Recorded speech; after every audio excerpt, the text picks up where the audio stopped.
संतांची शिकवण. बालकाचे साठी पण ते हाती धरली पाठी. बालकाचे साठी पण ते हाती धरली पाठी. तैसे संत जगी क्रिया करुनी दावी अंगी. तैसे संत जगी क्रिया करुनी दावी अंगी. या ओवीप्रमाणे संत केवळ उपदेश न करता स्वतःच्या आचरणाचे आदर्श समाजापुढे ठेवून समाजाला सन्मार्ग दाखवितात. आधी केले मग सांगितले याच उक्तीप्रमाणे ते वर्तन करतात. यामुळे संतांची शिकवण सर्व जग मानते. महाराष्ट्रात संत परंपरेची मोठीक माळ तयार झाली आहे. वारकरी संप्रदायात या संत मालिकेचा गजर केला जातो.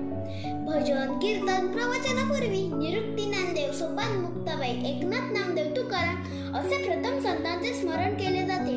महाराष्ट्राबाहेर सुद्धा कबीर, मीरा, तुलसीदास, सूरदास यांसारखे शिरोमणी जनसामान्यांना पद दर्शन करून गेले.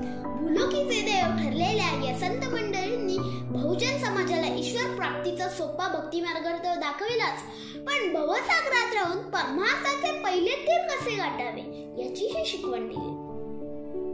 संतांची शिकवण बहुजन हिताय बहुजन सुखाय अशीच होती. काल प्रवाहात समाज बदलतो, पण सत्य, नीती, चारित्र्य, मानवता, कर्मयोग, प्रेम, बंधुभाव, दीनदुबळ्यांची सेवा ही संतांचे तत्व त्रिकाली बाधित व अविनाशी राहतात. असे हे संत खरोखरच समाजाचे सच्चे मार्गदर्शक आहे. त्यांचा सहवास ईश्वर प्राप्ती इतकाच मोलाचा आहे. म्हणून संत तुकाराम ईश्वरा जल मागणे मानताना म्हणतात, नलगे मुक्ती धन संपदा संत संग देई सदा.